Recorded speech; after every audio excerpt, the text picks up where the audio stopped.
It is Monday evening, so we all know what that means. Welcome to Believers Talk. My name is Joe, and welcome to this post-game edition of Believers Talk, where we talk about the game this past Saturday as the Buffalo Bills lose in wild card weekend to the Houston Texans. Again, guys, thank you for joining me on Believers Talk. My name is Joe.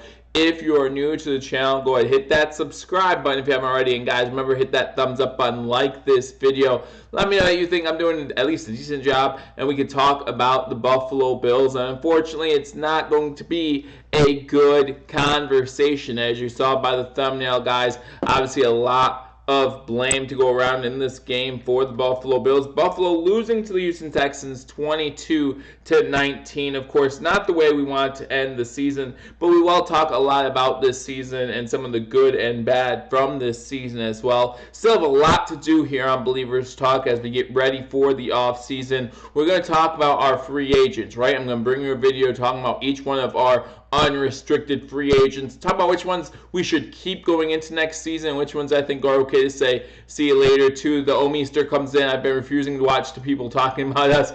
It's been tough, and I feel like Josh Allen said, I feel like I'm not going to be over this game until the season starts next year, until I see our boys back in training camp. It's going to be a tough one to get over. It really is. I mean, you talk about being up 16-0 at one point, and to be up 16-0 and lose, it's not like we were up 31-0 or anything like that, or 34-0, whatever that score was back when we beat the Oilers. But you still feel pretty confident at 16-0. I'm not going to lie. I felt more confident at 13-0 than I did 16-0 when we get that fumble, recover that fumble, and then only score a field goal. It really made me begin to worry about this game, and we're going to talk about that. We all know that you cannot settle for field goals in the NFL. It's going to come back and bite you, and it did in this game. Even though I do want to talk about Stephen Hauschka and the game that he had a great performance for our Buffalo Bills. We will talk about that. Let's give me a goodbye. Hey, thanks for stopping by, man. And if you want to stop by, we will talk more about it as well throughout. And we'll talk about the positives and the negatives. We always do that here. So make sure before you leave, you hit that thumbs up button. And I'll talk to you soon. And again, it's going to eventually subside. It's going to eventually get better. It stinks that we sit here and we still haven't won a playoff game since 1995. But I also want to talk about the national media. I want to talk about some things that people are falling for. In fact, during our collab video we did the Friday before kickoff with Mario from #Sports, Greg from Cover One, and Dan Mitch from the BillsMafia, I want to talk about one of the comments that I specifically saw, talking about how if the Bills lost this game, that they would not be satisfied with the season. That's the national media really getting into our heads. I want to talk about that for a second. Too many field goals, not enough TDs. Daniel comes in. Welcome to Believers Talk. Always glad to have you on the stream. My mic is messing up. Let me try to fix it. Is it too loud or too quiet? Too loud or too soft? Too loud or too soft? Hey King Cam, how you doing? Yeah, Daniel, let me know if my mic is too loud, or if I'm too loud, or if I'm too quiet. Just let me know. I had to fix the mic when I did the collaboration video, so if I need to fix it again, I will be happy to do that. Too loud, perfect. All right, so let me turn it down a little bit. Let me know if it's better. It should be better now. So let me know if it is better now. All right, good. There we go. Still too loud? Just let me know. Let me know if it works. Let me know if it gets better. I'll be working on it until you guys tell me it's good. Tell me it's good. Tell me it's good. Is there an echo or anything like that, or what's going on? Again, let me know what you hear. I can't hear it, but it's because I'm not listening. So let me try. I'll turn it up on my end here and see. Yeah, it looks like there's a little bit of an echo. That's better for you, Dan. Awesome, good. All right, so let's continue about this game. Again, guys, thank you for tuning in. If you're just tuning in, I had some mic issues, so I wanted to get those fixed. Thanks a lot to Daniel for helping me out there. And King Cam came in. How you doing, King Cam? Always glad to have you on these streams as well. But guys, we want to talk a lot about this game, but first I want to talk about that national media site, right? Again, when I was doing the collaboration video, I did see a comment from someone who's a regular on here. I'm not going to throw him under the bus or nothing like that, who said if the Bills lost this wildcard playoff game, that they would feel like it would be a disappointing season. And I I do disagree with that. Although this loss was hard to swallow, and although we wanted to win this game, I wanted to win this game just as much as anybody else in Bills Mafia. But you look at the beginning of the season, Vegas had us pegged to go 6-10, and the national media kept downing us, saying the Bills won't make it. Oh, Josh Allen's not good enough. So much for Bills Bears Vikings Super Bowl just in case it comes in. Yeah, 16-0 and blew it. Yeah, we'll talk about it, guys. Like I said, but going into the season, the national media has to be winning 5, 6, 7 games. Vegas has pegged to win 6 games, guys. We flip it on them. We go 10-6. And here's the problem with that. The national media, Vegas, everyone hates to be wrong, especially when they're wrong as badly as they were for the Buffalo Bills. And so we start going into this playoff game, a game that no one in their right mind in the national media thought that we were going to. We did, though, right? Bills Mafia was standing behind it. I know Greg had us winning 10 games over at Cover 1. I had us winning 11 games right here on Believers Talk, and we knew what we had as a team, even though no one was respecting the Buffalo Bills. You're right for playoff weekend, wildcard weekend. I'm hearing these guys saying, the Bills must win this game. It's a must-win for the Bills. They were there 2 years ago. It was nice. It was a good, fun story. But now they need to win this game. Wait a second. You're talking about a Houston Texans team that's 1-3 in the playoffs under Bill O'Brien, 1-2 in the playoffs at home against with Bill O'Brien. This is a team that has never won a divisional round game, and this is a team that's won division after division after division after division, and they can't make it past wildcard weekend. And we need to win this game in Houston. No, that's wrong.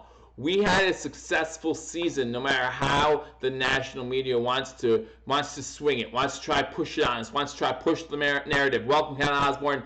Good to see you. I haven't left my house since. Disappointing loss for sure, but actually they overachieved this year, in my opinion. They did. The Bills, we've been saying that all year right here on Believers Talk. We're saying the Bills are ahead of schedule. You talk about the teams who have the most salary cap by the playoff teams. Who was the team heading into the playoffs that had the most salary cap heading into the following season? That's our Buffalo Bills. Who was the team that was either tied for the most or had the most draft picks heading into next season with 9? That's our Buffalo Bills. We weren't expected to be there. We were right there, and we had not only had a chance, we should have won this game. We should have won this game. Up 16-0 at one point. We definitely should have won this game. But let's talk about some of the negatives from this game. Let's talk about some of the positives from this game. Always want to talk about this positive. And guys, Bills Mafia, I love Bills Mafia, but come on. We're overreacting just a little bit. I know we want to play the blame game. I know we want to put blame in one place on one person's shoulders, but there's not a scapegoat here. There's really not. There's plenty of blame to go around, but to say it's just this person's fault or it's just that person's fault is just wrong. It's just wrong. And maybe, just maybe, we simply got outplayed in the second half and in overtime of this game. Just in case says, I'm just happy the Patriots are done too. Listen, I gotta be honest with you, I did not watch much of the Patriots game. I'm sitting here getting ready to do this post game, and I'm still having a tough time with it. I'm still swallowing hard, watching and rewatching the game and looking at the stats of this game and realizing how much the Bills should have won this game. I mean, again, the Bills, they outgained the Houston Texans by about 65 yards, right? They outgained them rushing, they outgained them passing. We had 7 sacks, which we'll talk about later, of course, on the Houston quarterback, Deshaun Watson. And before this game, he was 0-4, 3 or 4, when he gets sacked more than 5 times in a game. So that comes to an end for him. But guys, there are a lot of things that went wrong here for the Buffalo Bills. Now we're going to start off with Devin Singletary and the play calling really in this game. So Devin Singletary averages 4.5 yards per carry, 13 carries for 58 yards, and you talk about having 6 carries in the first half, 7 in the second half. And how many run attempts did he have in overtime? That's right, absolutely 0. He had 0 rush attempts in overtime. And it's funny, I was looking at some of the post-game coverage from some of the other channels. And again, guys, if you're not subscribed to all the other Buffalo Bills channels, I highly recommend it. There's a lot of good ones out there. But I was listening to BillsMafia, Dan Mitchell on the BillsMafia report, and he talked about this. He talked about how Devin Singletary did not get a single rushing attempt in overtime. Now, he did have a 14-yard completion, but it seemed like in overtime, Brian Daboll thought it was like a 2-minute drill, right? I mean, there was passing left and right. Calm down. Run your offense. For some reason, somewhere in the second half, somewhere in overtime, we stopped running our offense, which, as Dan would love to say, that's run the dang football, right? Run the ball, control time possession. In the first half, we did control time possession, and we'll talk about that. But in the first half, we controlled time possession, and we're up 13-0. Everything's looking good for the Buffalo Bills. Would love to have seen some more touchdowns, not field goals. And again, in this league, you cannot settle for field goals. It's going to beat you at the end of the day every single time. Josh Allen does not have a passing touchdown, does have a receiving touchdown in this game, the longest receiving touchdown for a quarterback in playoff history. So that's a great job by Josh Allen. Great play calling on that first drive by Brian Daboll. Let's give him credit. I mean, Josh Allen with that run to the right that gains about 30 yards, longest run since Colin Kaepernick ran the ball in the 2013 NFC Championship game against the Packers. They had something going, and they had something going pretty much the whole first half, right? Again, we outgained the Houston Texans at the end of the game by 65 yards. Our offense was clicking, but they just couldn't seem to get the ball into the end zone enough in that first half. And going into the second half, not enough Singletary late and in OT, much 5 wide, too much 5 wide. Way too much 5 wide, and way too much stupid play. Why are we throwing a long, deep pass to Patrick DeMarco? Why are we throwing a 30-yard pass to Patrick DeMarco, a jump ball, when he's in double coverage? Why is that? Now, the fact that the pass was thrown to DeMarco is not Brian Daboll's fault. Brian Daboll did not tell Josh Allen, throw the ball to Brian Daboll. However, the fact that DeMarco is even out there receiving a ball 30 yards downfield, that's a play design that we have, scrap that. Throw that out. I hope that today, when David was in his interview with Cleveland, they asked him about that and said, do you have any fullback 30-yard pass plays in your playbook if you come to Cleveland? Because if you do, take them out. We don't want them. It's just not good play calling. Your fullback is not going to be a top receiver in the NFL, in a wild card game. That's the type of play you run with a TJ Yeldon. If you want to run that type of play, why is TJ Yeldon inactive, and why is Patrick DeMarco active? Patrick DeMarco is there to be a lead blocker, and he did a fine job. You're talking about Josh Allen running for 90 yards in this game. You're talking about Devin Singletary running for 58, receiving for 70. He had over 100 all-purpose yards in this game, his first ever playoff game, and he goes for over 100 all-purpose yards, and that's pretty good for a rookie, right? Lots of national media was talking about Devin Singletary, and they were impressed, and you should be impressed. Devin Singletary is one of the best players the Buffalo Bills have on this team. I'm not just talking about one of our best offensive weapons. I'm talking about one of the best players on this team all around. What he does for this offense, he makes it harder for the defenses to prepare, and that's something that you can't give enough credit to.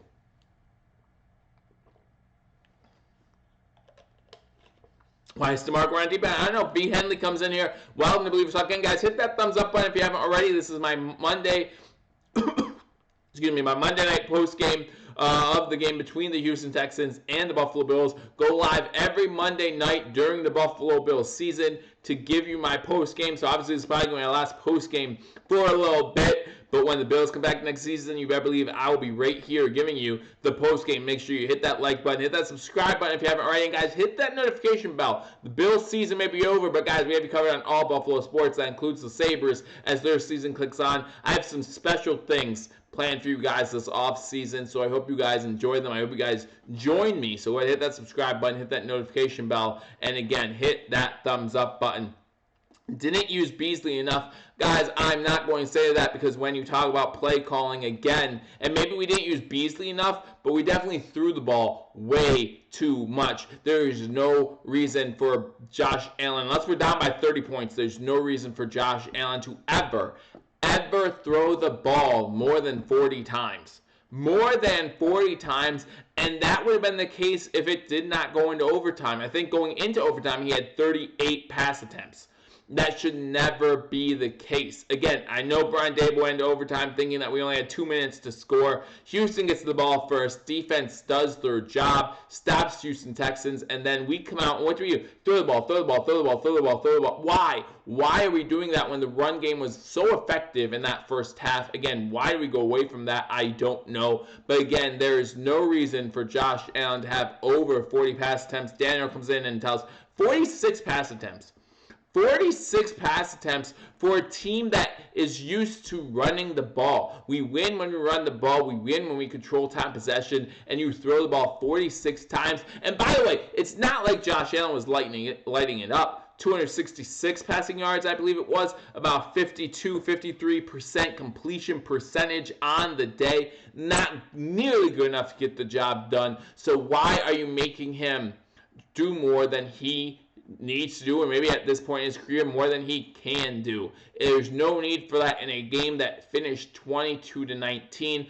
I honestly believe this to some extent, that Brian Daboll came into this game wanting to show off what he could do, and it didn't work out for him.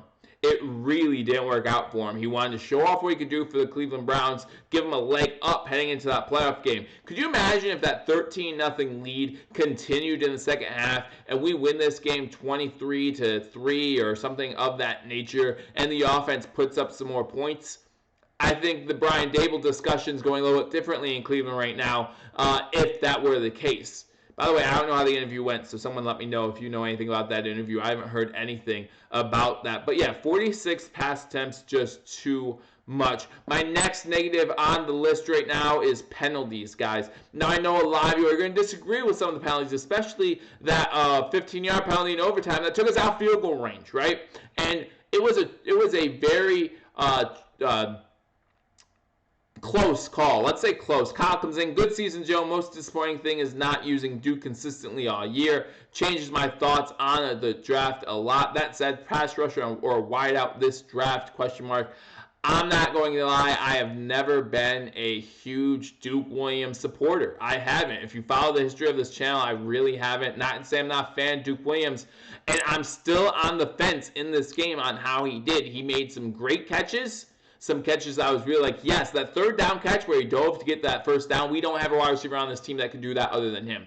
I'm going to tell you that right now. So that's why we need to use him. And maybe, to your point, Kyle, maybe if we use him more throughout the season, he's more prepared for this type of stage. He had two critical plays in this game that really could turn this game around, that a great wide receiver makes every single play. Talk about that touchdown pass at the end of the second half where he has the ball in his hands in the end zone. He lets it get knocked out of his hands, incomplete pass. And you talk about that back shoulder fade pass that goes to Duke Williams towards the end of the first half. Again, in his hands while he's trying to get his feet down, the ball just pops out. Those are plays I want to see made on a more consistent basis. But again, that diving catch, that catch on the out route where he ends up getting hurt on the play was a crucial play as well. I feel like those are big plays for Duke Williams. But again, still on the fence about Duke Williams. But Angry Buffalo Sports fan comes in and says blindside block. Thank you. I was looking for the term. But they call that blindside block on Cody Ford. And guys, let me talk to you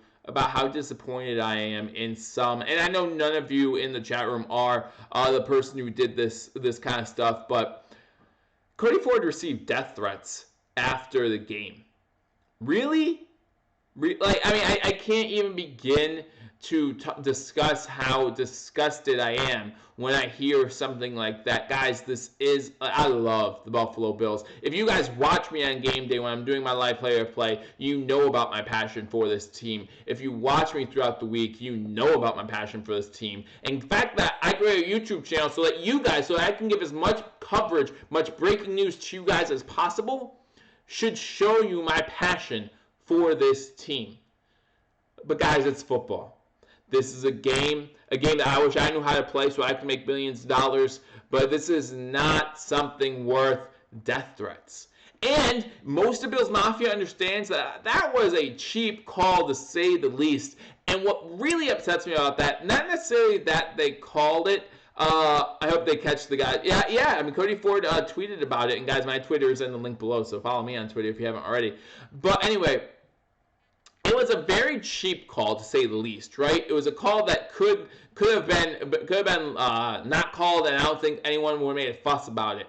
And the fact that that's called and some of the other penalties were not called, the Houston Texans only had 4 penalties in this game. Two of them were intentional delay of game penalties, so they had more room to punt the ball. Okay, they did have offsetting personal foul penalties. One on it was when I think it was Jerry Hughes actually pulled a guy off a pile and he got a unsportsmanlike conduct foul. They got someone else on Houston's side, so they did have that, but they only had 4 accepted penalties, and 2 of them were so they were intentional delay games. I just find it hard to believe that you're going to be that ticky-tack with Cody Ford on the one side, and that the Houston Texans didn't do anything on the other side. I don't know. I'm going to show this.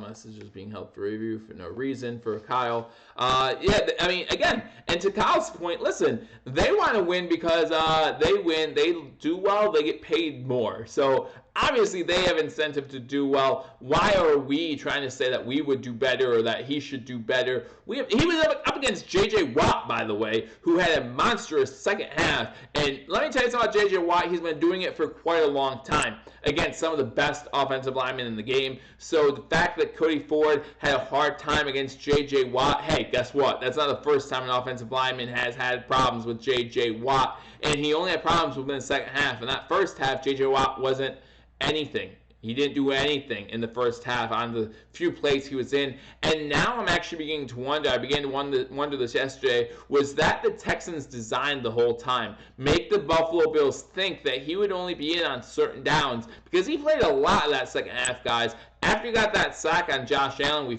stopped to a field goal, make it 16-0. He played a lot of that second half, a lot more than he did in the first half. Kyle comes in down the flags on Sphere. Hey guys, hit that thumbs up button. Again, thank you guys for tuning in to Believers Talk for this post-game edition. So the penalties, we had 7 penalties for 64 yards. They had 4 penalties for 20 yards. And again, I know that you could say these are ticky-tack fouls. Some of them were, but we really need to be more disciplined. Jerry Hughes, in that example I just gave, Jerry Hughes decides not to pull a play off a pile. We get 15 yards for the unsportsmanlike on the Texans side of things. We need to be more disciplined. We're averaging 7 penalties all season. That's what we do here. Again, the Texans get 4 for 20 yards. Maybe the refs didn't call the game 100% fair in a lot of Bills fans' opinions. I understand that. I don't completely disagree with you on that, but still the numbers are what they are, and the Bills just cannot commit 64 yards worth of penalties in a game and expect to continue to come out on the good side.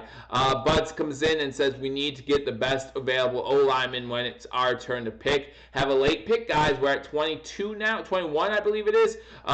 Attila Kovacs comes in. Wow, threatening a rookie is unnecessary. Big block on blindside block only because there was a flag, which is questionable. Also, look at Brown and Duke end zone plays. PIs missed big. Look at it. And again, this game, if you're going to call that ticky-tack foul, you miss. I mean, to be honest, they missed a ticky-tack foul against Hopkins in this game in the first half, the one that Bill O'Brien challenged. If you want to call it by the letter of the law, that was pass interference. But if you want to call it by the letter of the law, he did put his hands in the face of Johnson before he cuts on that route. So you'd have penalties on both sides there. The fact that he's a rookie doesn't matter to me. I mean, I don't think you should threaten anyone in the NFL. Bill Stampede comes in and says NFL is rigged. Chiefs versus Packers in the bowl. Predetermined, plus Packers will win 100th anniversary. Every time someone tells me this is rigged, they come out with a prediction like that. And then when that prediction doesn't come true, they justify the prediction in their head, like the actual game that happens. Like, oh, well, this is why this didn't happen. So if you're willing to say, Bill Stampede, that if it's not Chiefs-Packers, then it's not rigged, then I'll go with it. I'll go with it. Tell me right here, right now, that you're willing to say that if the NFL does, if the Super Bowl is not the Packers versus Chiefs, then you'd be willing to say that the NFL is not rigged. and then we'll go with that. But it's funny, like everyone I ever heard, and listen, everyone who is an NFL fan has discussed whether they think the NFL is rigged or not. And I've come to that discussion too plenty of times. But then you come up with here's who's going to win this game because, they have to, right? Like you look at Ray Lewis when Baltimore won the Super Bowl when he was retiring. That has to happen. Well, then why haven't some of the other greats won the Super Bowl when they were set to retire, like Brett Favre or Joe Montana or some of those other great guys, maybe even Tom Brady, now that they lost? Why is that the case? Why was it Ray Lewis and not? It is a business. I agree with you. I agree with you that the NFL likes seeing the top teams win, but the top markets win because it's a business. But which team had the highest rated Thanksgiving Day game in 25 years? We did. The Buffalo Bills did, right? The Buffalo Bills Dallas Cowboys Thanksgiving Day game was the highest rated Thanksgiving Day game, regular season game in the past 20 plus years. So if it's rigged because they want more ratings, why are Bills and Dallas out of the playoffs? Why is that? Because now what you're saying is because they want the Packers and Chiefs to be in the Super Bowl. Okay, that's fine. You go with that narrative. But if that narrative is not true, then you can't come back here and say, I told you it's a business, so obviously it's rigged. If it's rigged to the extent that we think it is, why has an NFL official who's retired come out and said something yet? Billy Donovan from the NBA wasn't able to last his full career before he admitted to gambling on the sport. And now here we are, NFL officials retiring every single year, and we hear nothing about. I'm sure they would have been paid plenty of money to come out with their story. I'm sure of it, right? So obviously, I do believe that the NFL is teams that they like to see win. I do believe that. For example, the Packers. For example, the Steelers. For example, the Cowboys. But 2 out of 3 teams I just mentioned were even in the playoffs this year. So obviously it might be rigged to a certain extent, but it's not completely rigged that we know that the NFL can predetermine who is going to win the Super Bowl before the season happens. You can't bank on injuries. Injuries just happen. So can it be rigged to a certain extent? Absolutely. But does that mean it's completely rigged? No, I don't believe that at all. Vegas rigged. Here we go. I agree, but he was worth the time here. Who are we talking about? Gore. Oh, we're going to talk about him too. All right. My third negative, I've ranted enough about random things. Let's get back to the negatives of this game. And my third negative of this game is the second half and overtime time of possession. Guys, in the first half, we outpossessed the Houston Texans 16 minutes, almost 17 minutes to 13 minutes. That's how much we outpossessed the Houston Texans in the first half of this game. And yet we still lost time possession. We had a 4-minute margin at the end of the first half, and yet we still lost time possession 35 minutes and 15 seconds to 36 minutes and 25 seconds. How does that happen? How do we lose the second half and overtime by more than 5 minutes? Again, it's not as atrocious as that Patriots game, but it's still pretty bad. And a lot of people are saying that's what led to that missed sack on Deshaun Watson in overtime. And we'll talk about that a little bit too. You have 2 players, I think it was Milano and Siren Neal, converging on Deshaun Watson. They're a tired bunch. They've been out there a lot in the second half and overtime, unable to bring Watson down. He makes a great play to escape the pocket and finds a wide open man. And that's what happens when you send a blitz. Someone is going to be open, and then they just win the game. The game's over in that moment.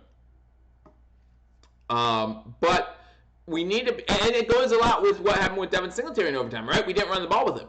We didn't run the ball, keep that clock moving, keep that defense off the field, keep them resting, and then we would have had a better chance to stop Deshaun Watson, to stop this Houston Texans offense, and get the ball back. Remember, we stopped them on the opening drive.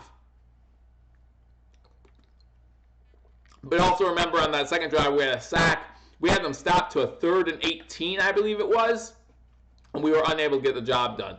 On a 3rd and 18, they're able to run a route with the running back, and he's able to get a first down. That should never happen. Tremaine Edmonds, for everything he did good in this game, and we'll talk about him on the good side of it, for everything he did good in this game, got too far back, got lost in coverage, and that leads to a Houston Texans first down. Whether you want to blame laziness or whether you want to blame sloppiness, either way, it should never happen on a 3rd and 18. Again, we're blaming things, we're blaming people, we're blaming refs, we're blaming all these things, and yet right in front of us we have a play to get the ball back in overtime, and we can't make it. Okay, and that's what it comes down to. It comes down to making plays. And the Bills just didn't do that, in my opinion, at that moment.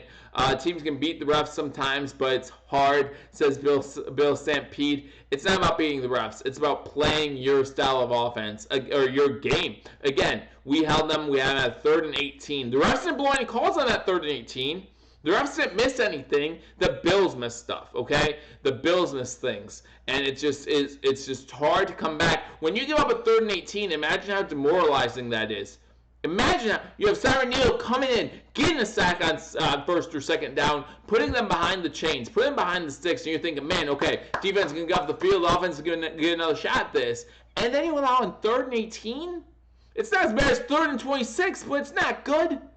In overtime of a playoff game, you cannot allow that to happen. I feel like, given the history, I feel like Leslie Frazier had a play call in that would have worked if Edmonds does not get lost in coverage.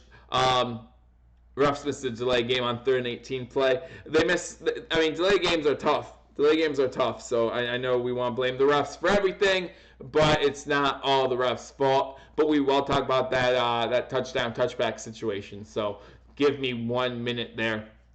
But still, it's 3rd and 18. Make a play. Make a play. I don't care if there should have been a delayed game. If you're a defensive player, you're not looking at that play clock. You're looking at the field. You're watching the field. You have every opportunity to make a play. Maybe we don't need to call prevent there, right? Maybe we still play our regular defense that's been working the whole game. Maybe you can blame Leslie Frazier for that. But don't blame the refs for a delayed game plan that was or was not called. We see that all the time. And it's not like, hey, 3rd and 22, what's to stop them from getting that? What's to stop them from getting that? It just looks worse at that point. Josh Allen must improve his decision-making and then his accuracy and timing. Is that the same thing we said last year and he did? Same thing we said last year and he did. Josh Allen, last season, less than 60% completion percentage. More interceptions than touchdowns. Yada, yada. First 4 games of the season felt like a lot of the same thing. But, man, the second half of the season looked really, really good. Still not the greatest completion percentage in the world, but I believe it's 7 percentage points higher than last year, right? And we'll talk about that in my end-of-season review that I'll come out with later this week. But he did better this season. If he continues that path, if he continues that trajectory, then we'll be in for a bright future. But again, we'll talk about that in later videos. Absolutely no excuse for not making a tackle short of the first down mark. Absolutely, Daniel. Absolutely, there's no excuse. No excuse for it all. No excuse at all. And then we get the ball back in overtime. Who knows what happens? Probably actually go into a second overtime at that point. Makes it a lot more fun. But the Buffalo Bills defense had their chances in this game. And the Buffalo Bills defense did good. Let's not say they didn't do good. And we'll talk about that on the positive side of things too. There are definitely some pluses that this defense showed. I mean, gosh, Trey White shut down DeAndre Hopkins the whole first half, right? And then his first catch, Trey White forces a fumble, right? So there are good things that happen for this defense, but that was just a bad moment in this game for this Buffalo Bills defense. A couple bad moments leads to the Texans' victory. Another one of the negatives for this game, and this could really be bunched into the number 3, is clock management. Okay, I'm mainly talking about that first half, and if you guys are watching the Hashtag Sports live stream, you know I came on at halftime and I vented about it a little bit. But there's 30 seconds left in the half, and you're coming out of a timeout. You have one timeout remaining, and you run Frank Gore, and then you don't even use a timeout. You spike the ball with 15 seconds to go, really completely decimating the playbook and limiting you on what you can call. What you can call in those last 15 seconds. And you go into halftime, you still have that timeout in your pocket. So what were you doing? What were you doing not using that timeout? Or what were you doing running Frank Gore, who at that time was averaging less than 2 yards a carry? Averaging less than 2 yards a carry on his, 4 or 5 carries in the first half, because for some reason we found love with Frank Gore again, for no reason at all. When Devin Singletary is averaging 4.5 yards a carry, Josh Allen's averaging almost 10 yards a carry, we're going to get to a guy who's averaging 2 yards a carry. Come on. Come on. With 30 seconds to go, you waste 15 seconds of clock time. You waste the down. You waste everything. And we have to settle for a field goal. Again, field goals will not win games in the NFL. So I don't know if that's on Dable. I know I saw Coach McDermott yelling for Allen to spike the ball. Coach McDermott could have called that timeout. Anyone could have called that timeout. No one did. No one did. Why?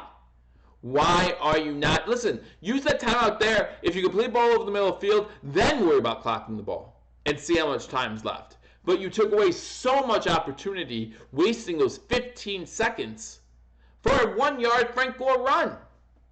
1 yard Frank Gore run. It's just ridiculous. And then there was also poor. That's the point I'm trying to make. Sometimes my notes get a little blurry. Poor clock management is rubbing off on the players. Poor clock management by the coaching staff is rubbing off on the players. You want proof of that? I have your proof. A minute to go in the fourth quarter. Buffalo Bills get the ball back down 19-16. They need a field goal to tie this game. Josh Allen, first play, runs the ball up to midfield. Plenty of time left. And what's he try to do? Pitch it back to Dawson Knox. Luckily, Dawson Knox has the wherewithal to knock that ball out of bounds. Almost was a penalty, but I'd rather the penalty in that situation than not having the ball. Luckily, it wasn't a penalty, but come on. So you see that clock management's rubbing off. Josh Allen said, there's not a lot of time left. We need to get this ball to Dawson Knox. He needs to be able to get out of bounds. We need to get out of bounds here. You didn't need to get out of bounds. You had a minute to go at midfield. Great run by Josh Allen. Great play. But don't mess it up. Don't then throw it backwards.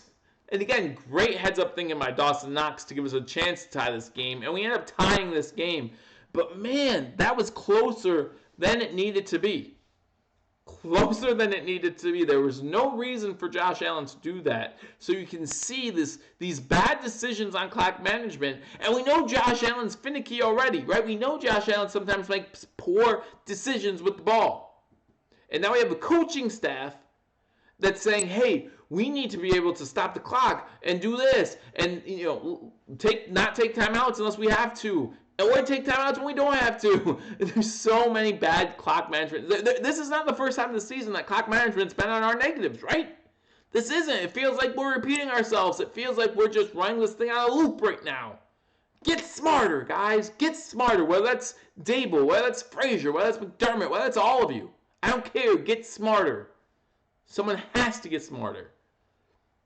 Continue to improve mentally. Yes, everybody needs to improve mentally. It's not just the players, it's the coaching staff. And if the coaching staff can't do it, I'm sorry. Clock management's a huge part of this game. If you can't get smarter, maybe it's time to move on. But again, I'm not saying that now. I do not think Coach McDermott or anyone on his coaching staff's on the hot seat. Again, you talk about 2 playoff appearances in 3 seasons. Pretty dang good. Scott comes in. Welcome, man. And again, thank you for the $4.99 donation. Scott comes in and says, agree, Joe. Clock management, use of challenges, and situational play calling definitely needs upgrades. Guys, there are plenty of opportunities this season that we missed. Challenges as well. As Scott comes in.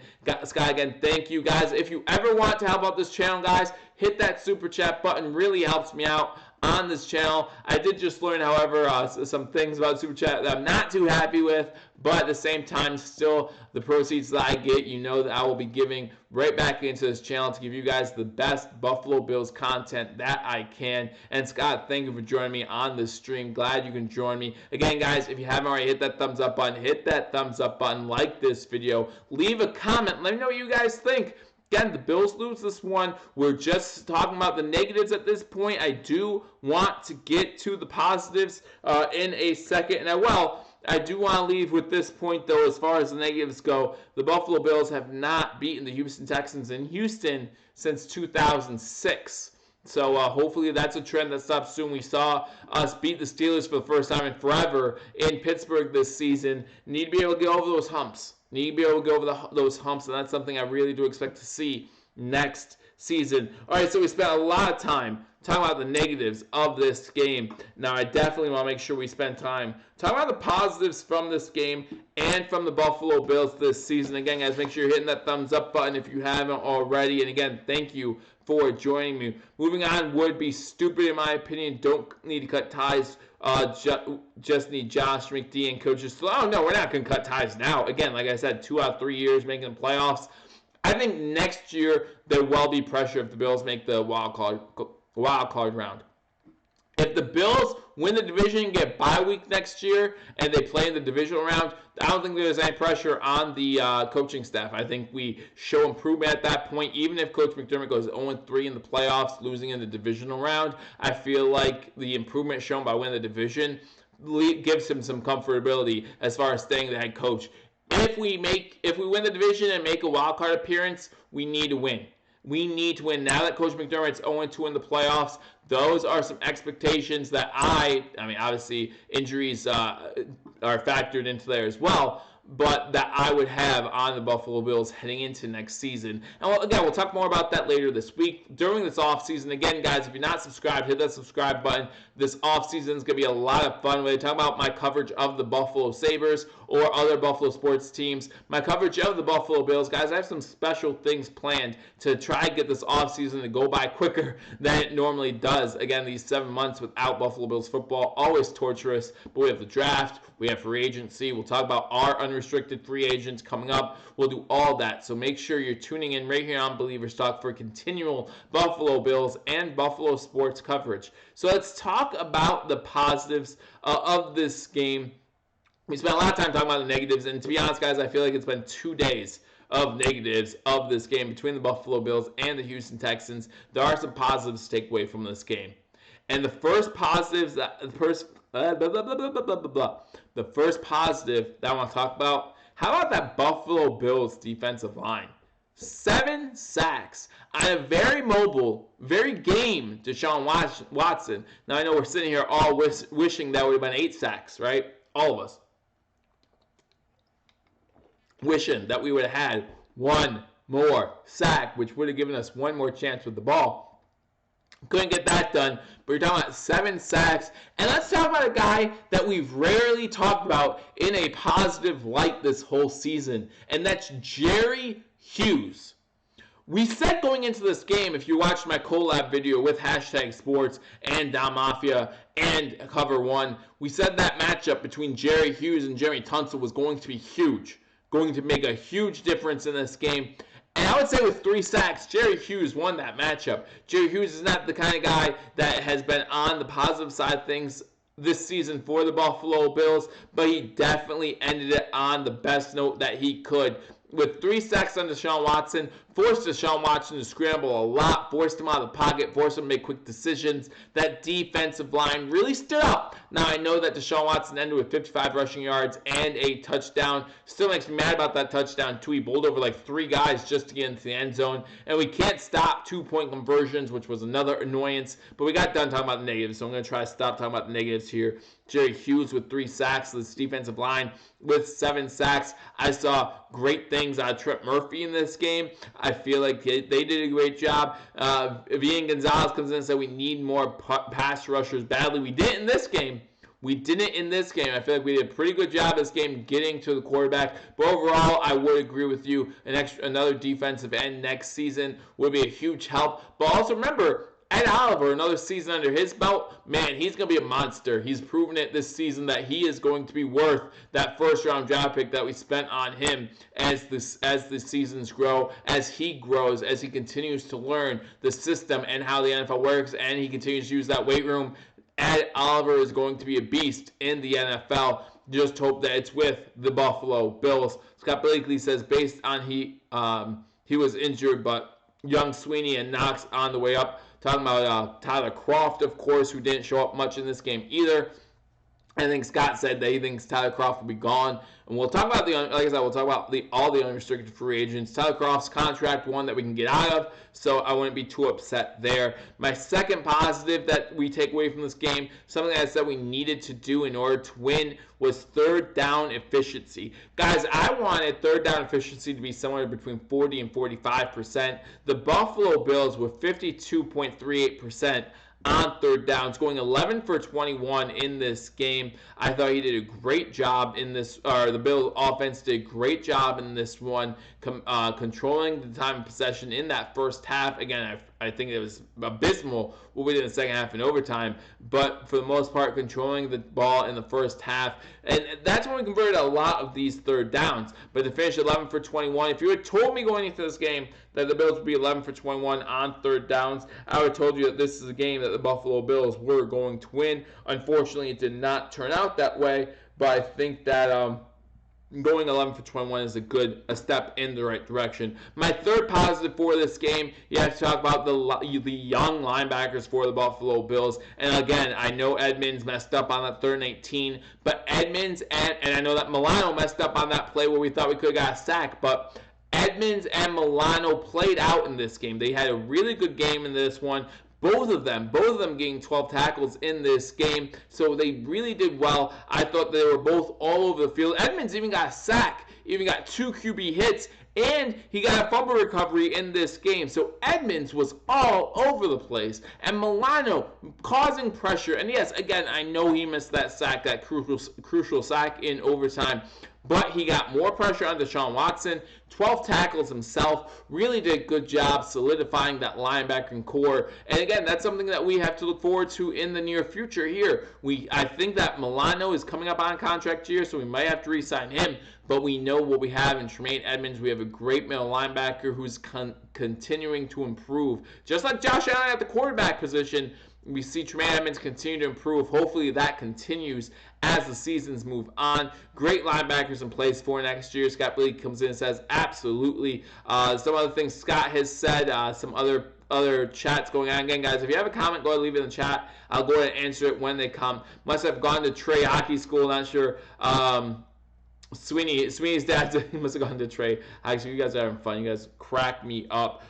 Trey Edmonds, or Trey White, again, 0 goals allowed, right? So maybe we need, now he's done for the year, bring him into Buffalo, bring him in as the Sabres, maybe put him in as goalie, and maybe the Sabres can start turning things around a little bit. We'll see what happens. But the Sabres, we're still sniffing around. We still have chances. Now, we've suffered a lot of injuries with Skinner, and Oposo, I believe, is out for a little bit as well. But as long as we have Jack Eichel, we got a chance. So we'll see what happens. And again, we'll have it covered right here on Believers Talk. But Edmonds and Milano both with pretty good days against the Houston Texans. And then I do want to make sure that we show some love and show some respect to 2 guys who both might be retiring at the end of the season. We already know that one is, and that's Lorenzo Alexander. Lorenzo Alexander didn't have the greatest game this week, guys. He did not have the greatest game in this one. Sabres need scoring. The goalies are okay. Well, if the goalies are okay, we could use some goalie help too. And if we shut everyone out, again, 0 goals allowed by Trey White. If we shut everyone out, sooner or later, we're going to win. But Lorenzo Alexander did not have the greatest game in this one. But after the game, he announces his retirement, and he also says that he wants to stay committed to the Buffalo Bills. His kids, his wife, they plan on staying in the Buffalo area, so he wants to do something like Eric Wood, Kyle Williams, and stick around, and that's really going to be key for this Buffalo Bills team, especially when you talk about those young linebackers with Tremaine Edmonds and Matt Milano, learning from some of those veterans, those savvy guys who can teach things that coaches might not understand. So Lorenzo Alexander, great career. Thank you for your contributions to the Buffalo Bills. And then we talk about Frank Gore. Yes, Lorenzo Alexander already announced his retirement. He announced it right after the game. So it is official. Lorenzo Alexander, he is good behind the mic, says Daniel. Hey, would love to see him as an announcer. But Lorenzo Alexander did announce his. Scott comes in with another $4.99 donation. Again, thank you, Scott, for that. Joe, why, I stress, why do we always go soft on offense when we have to lead? No killer instinct. Scott, I mean, we passed the ball 46 times. I mean, again, I don't know what more. I wanted to run the ball more. With a 16-0 lead, when you talk about guys averaging over 4 yards a carry. Again, we talk about this with when I talk about the negatives, some of the play calling, obviously questionable. Listen, Brian Daboll wanted to impress the Cleveland Browns going into this game, and I just don't think he did that. I really don't think he did that. Oh, defense, Joe. Scott says, I'm talking about the defense, Joe. We're not always talking about offense. We're talking about defense. That 3rd and 18 is a perfect example of that, right? 3rd and 18, we play prevent defense, and they end up getting that. If we play our normal defense, more than likely they don't get it. So I don't know why we do that on defense sometimes. I feel like, and it's into Trey White, right? If you look at DeAndre Hopkins, he did all of his damage in the second half. Talking about 90 receiving yards in the second half. 0 catches in the first half, and then, 6 for 90 or 7 for 90 in the second half. Obviously, they changed the defensive scheme at halftime. Why? I don't know. It seemed to be working. Scott, I agree with you there. But we'll live and learn, hopefully. Hopefully, Leslie Frazier, Coach McDermott, they'll live and learn. Vian Gonzalez comes in and says, I feel we need a big-name player, someone to make the defense or offense respectable. Are you talking about in free agency, or are you talking about in the draft? Remember, free agency isn't going to be as big for the Bills this year. I just don't think it's going to be. When you talk about signing 25-plus guys last free agency, it's going to be hard to duplicate that. It's going to be hard to duplicate that, right? We have some big money contracts coming up. I would love to see Trey White sign this offseason. Don't let it go to a 5th-year option. Don't let it go to a franchise tag situation. Just get him signed. Get that extension done with. You'll probably get him for cheaper in the long run if you sign him now compared to signing him in the future. But if you're talking about the draft, that's going to be tough too, considering we draft in the high 20s or in the low 20s. Although if you remember, we got Trey White in the 20s as well. So that's worked out pretty good for us. So we'll see what happens there. Another good thing about this game, you have to talk about him. BillsMafia has been giving me a hard time most this season. Stephen Hauschka.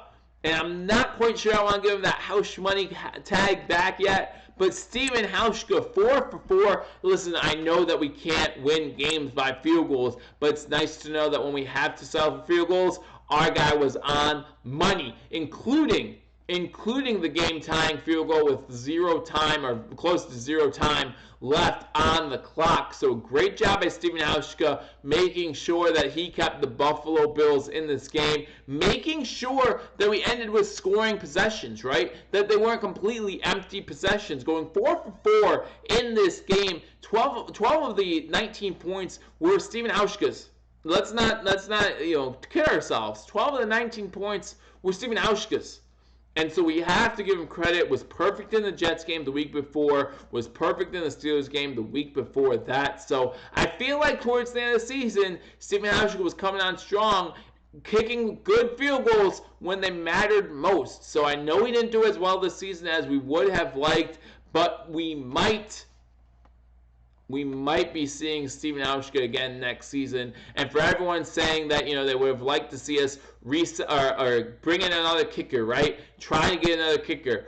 Well, wouldn't have helped out any more in this situation. It wouldn't have turned out any better than it did for the Buffalo Bills. Again, Hauschka, 4 for 4 in this game. Account for 12 of our 19 points. Should we let go of Bajorgas? He should already be gone. He shouldn't have even been able to get back on a plane to Buffalo from Houston. At Houston, we should have said, here's your bags. We had someone pack them for you and sneak them over here from Buffalo. Go home. Enjoy your off season. Maybe you get picked up somewhere else. But you don't got to go home, but you got to get the heck out of here.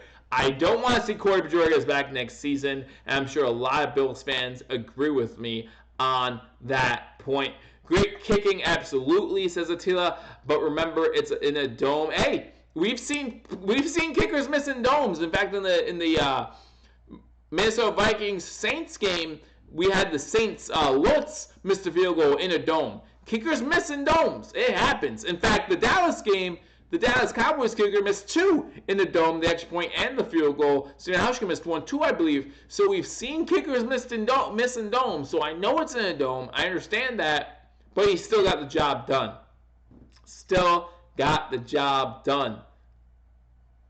Vian comes in and says, I like it, you're right. And I'm like, absolutely, listen.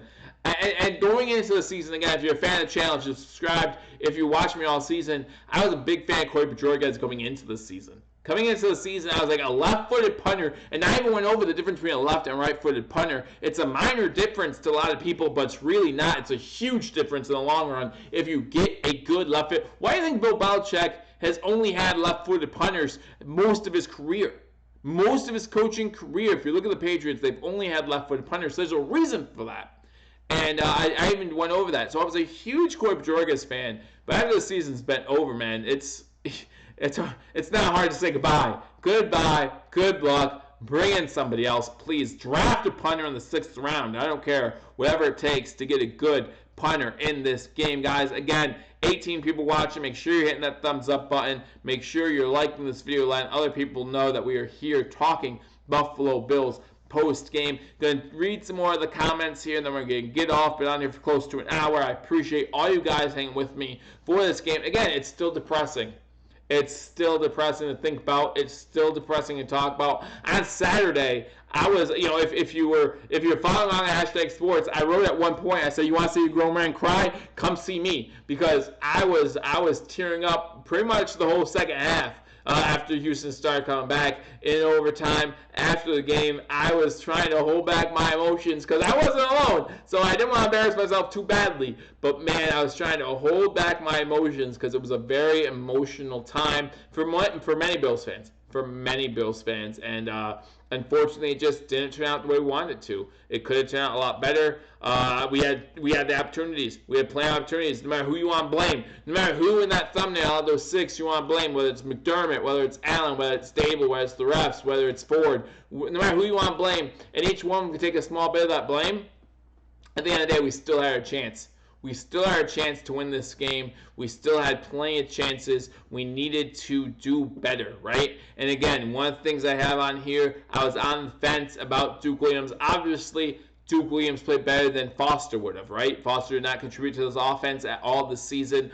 But Duke Williams did not do enough in my eyes to impress me to say, oh, he should have been here all season. But he did not do enough to really upset me and say, see, this is why I didn't want him on the team. He's somewhere in that middle area, and I feel like another offseason to grow and possibly be on this Bills team next season, possibly be on the active roster, gives us that type of receiver that we really need. And then you wonder, do the Bills have to go wide receiver in the 1st round? Again, remember that diving catch on 3rd down? Duke Williams is the only wide receiver on this roster that could have made that catch. That catch on the sideline, after he sprained, or I don't know what exactly happened, but he did something really bad to his ankle on that play. You saw it happen. He comes back in that game anyway after making that catch and just shows his grit, shows his toughness. Obviously, again, those 2 drops, the one, the fade route in the 4th quarter, and the other one right before halftime in the end zone. You want those back. You want your star receivers to make those plays, but he just didn't. And that happens, young receivers, and maybe those plays would have happened, would have been there if he was here all season, but that's all speculation. You do not want to talk about that. Scott says Duke didn't have time to gel, in my opinion. He caught balls no other could on our roster. He did, absolutely. But he was also targeted in this game more than any other Bills receiver. He was targeted 10 times. In this one, the second most was Devin Singletary with 6. So he had a lot of opportunities, caught 4 of those balls, but he dropped 2, and there were a couple that he definitely wasn't in the right. Him and Josh Allen were not on the right page. And again, time will fix that. Time will take care of that, and Josh Allen and Duke Williams will get on the right page. And again, maybe they'll be back next season and better than ever and not make us have to use a 1st-round draft pick on a wide receiver. A lot of us thought this past offseason, they would have used a 1st-round pick on a wide receiver, maybe even a DK Metcalf, who's proven to be an asset for the Seattle Seahawks. They didn't. They didn't spend a 2nd-round pick on a wide receiver, or a 3rd, or a 4th, or a 5th. They waited until the free agency, the undrafted free agents came, and then they got David Sills. Guys, we did sign 10 players today, 2 future contracts. We'll talk about that as well sometime this week. So make sure you hit that subscribe button, like this video. And again, guys, if you already have subscribed, hit that notification bell. If you haven't, hit that subscribe button, then hit that notification bell. We'll keep you up to date on all Buffalo sports. So just because it's the off season, don't expect these videos to stop. I'm going to keep going, and we're going to keep you up to date on the Buffalo Bills when they make roster moves, when they sign players, whatever happens. We have covered right here on Believers Talk. And like I said, I have a little something special planned for you this off season as well. So make sure that you hit that subscribe button and follow me this whole off season as we continue to follow our Buffalo Bills. Again, guys, think Gore is back. Scott Bailey comes in right before I leave here. Think Gore is back next season. I don't. I think he retires. I think that He's had a great career, but the way it sounded, even though he didn't say it in the post-game conference or in the